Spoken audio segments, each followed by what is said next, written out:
What's up guys? So it is my last day of teaching badminton skills. So ang ituturo ko kay ate ngayon is footwork. So footwork plays a huge role in helping with an effective and organized movement on the court. So malaki yung rule ng footwork.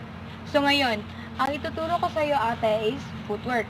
So ang ituturo ko naman sa iyo ate is footwork. So ngayon, ma-apply dito ang legs, knees, at saka yung foot mo. So, ang counting ng footwork is 1, 2, 3. So, ganito yun natin pag apply. 1, 2, 3. Forehand. Ganun. Ikaw daw ate. Hindan mo ako. Forehand lang muna tayo. 1, 2, 3. Forehand. Forehand yun siya. Ikaw daw ate.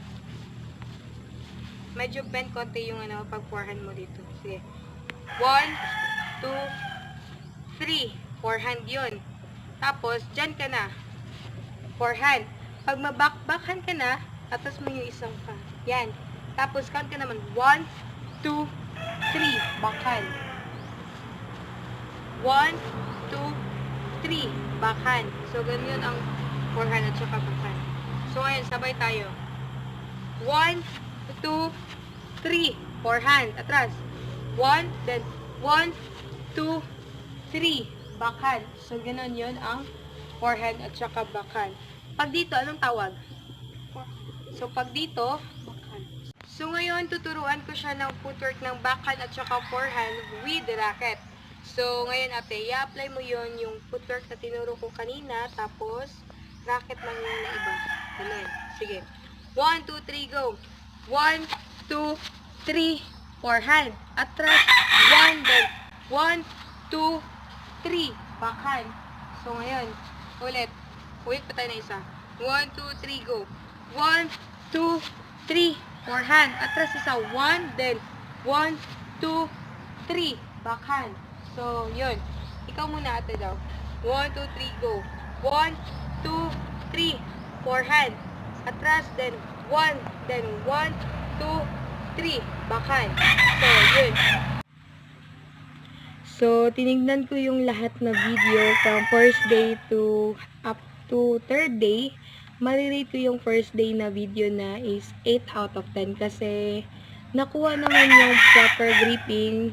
Sinunod naman niya yung tinuro ko. Pero, nung naglaro na kami, medyo mawala yung paghawak sa racket, yung tamang paghawak sa racket. So, 8 out of 10 yung binigay ko sa kanya na rate. So, ngayon, yung second day, yun ay ang forehand, 7 out of 10. Kasi, nakuha naman niya, at saka mas basic lang yun sa kanya yung forehand na pag-serve. Pero, medyo, pag naglalaro na kami, medyo mawala niya yung minsan, yung proper gripping ng forehand service. So, 7 out of 10. At saka yung backhand service, 7 out of 10 pa din. Kasi, sinunod naman niya lahat yung mga sinabi ko at yung mga tinuro ko sa kanya, sinunod naman niya. Pero, medyo kulang lang siya.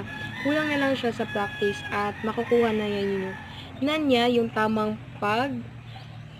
backhand service at saka forehand service. At ngayon, na performance sa last day namin na footworks ay medyo tagilid kami ngayon kasi medyo nahihirapan siya kung paano yung tamang footwork ng backhand at saka forehand kasi medyo nahihirapan siya kung paano ba yung pag-organize, paano ba yung pag-steps kasi left-handed siya, medyo nahihirapan siya kung paano talaga yung proper na footwork at saka footwork ng backhand at saka forehand. Pero konting na lang, push na lang at makukuha na niya yung tamang proper na footwork. So, yun. So, yung overall na ibibigay ko sa kanya is 80 over 100% kasi nakikita ko naman sa kanya na handa naman siyang matuto pero medyo nahihiya lang kasi siya kaya hindi niya masyadong ma-perform yung mga tinuro ko sa kanya.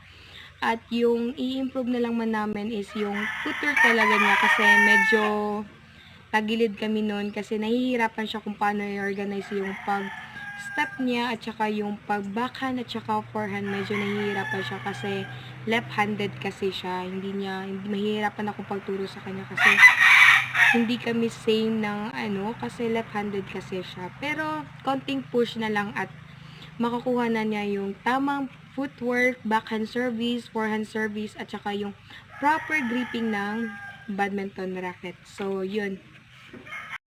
So, ngayon, maglalaro kami at titignan ko kung ma-apply ba niya yun lahat yung tinuro ko sa kanya.